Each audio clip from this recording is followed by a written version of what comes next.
청중과의 대화. 청중일.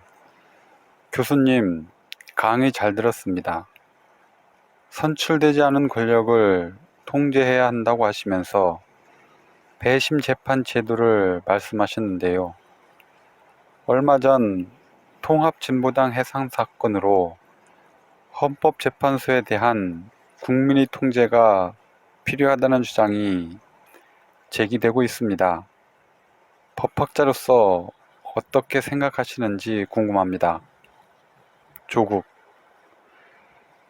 먼저 저는 헌법재판소의 이 결정에 대해 공개적으로 비판 발언을 해왔습니다.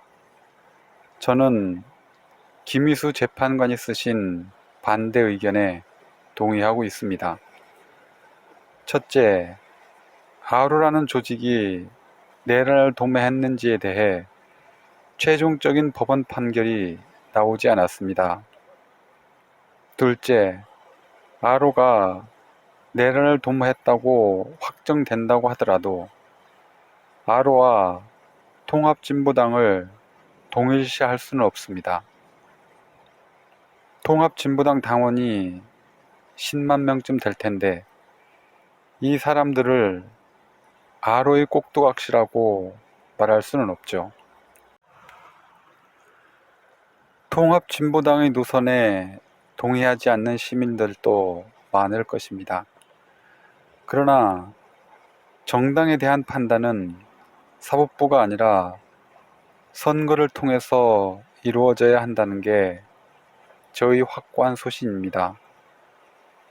헌법재판소는 통합진보당에 대한 시민들의 심판 권한을 빼앗아 버렸다고 생각합니다. 헌법재판소에 대한 국민적 통제라 어려운 질문입니다. 헌법재판소는 선출된 국민의 대표가 국회에서 만든 법률의 우연성을 검토하는 권한을 갖습니다. 그리고 국민의 정치 활동에 필수적인 정당에 대한 해산 권한을 갖습니다. 헌법재판소는 1987년 헌법에 최초로 조항이 만들어지면서 발족합니다.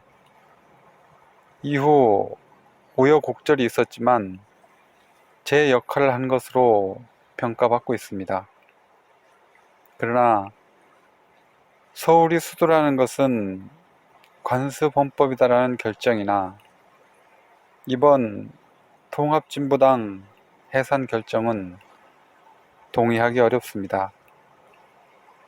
근래 들어 헌법재판소가 다수자의 편을 드는 경우가 보입니다. 이 기관의 역할은 약자, 소수자의 보호와 대변인데 헌법재판관들이 대부분 엘리트 고위법관 출신이기에 이런 일이 발생하는 게 아닌가 싶습니다. 현행 법체제에서 헌법재판관 9명 중 3명은 대통령이 직접 지명하고 임명합니다. 다른 3명은 대법원장이 임명합니다. 나머지 3명은 국회가 하는데 여야가 각자 목을 쳤습니다. 이러한 구성 원리에서 후보로 거론되는 사람은 대부분 고위 법관 출신입니다. 보수적 세계관을 가진 경우가 많죠.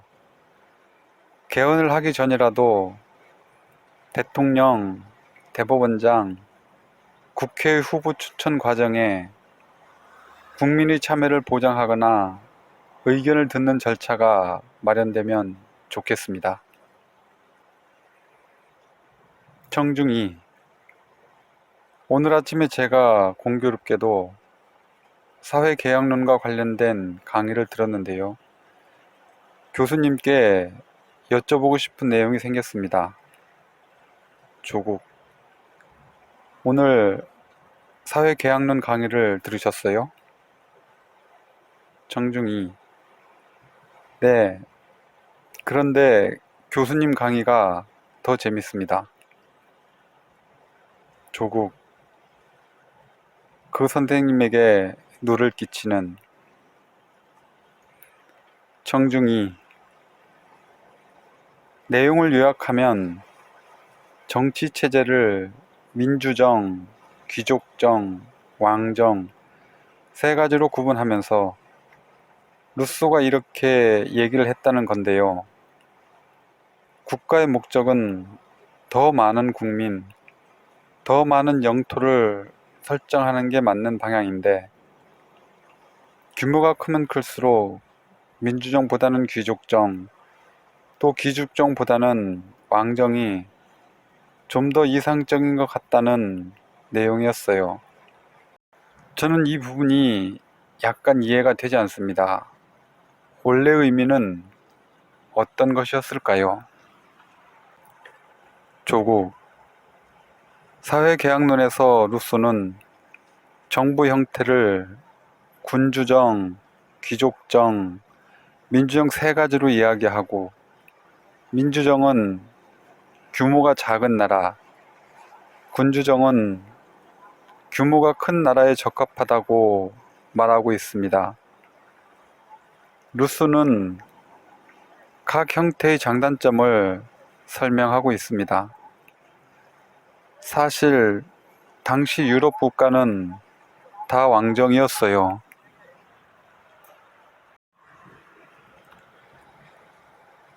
그런 상황에서 왕정을 타도해야 한다고 자신의 책에 쓸 수는 없었을 것입니다.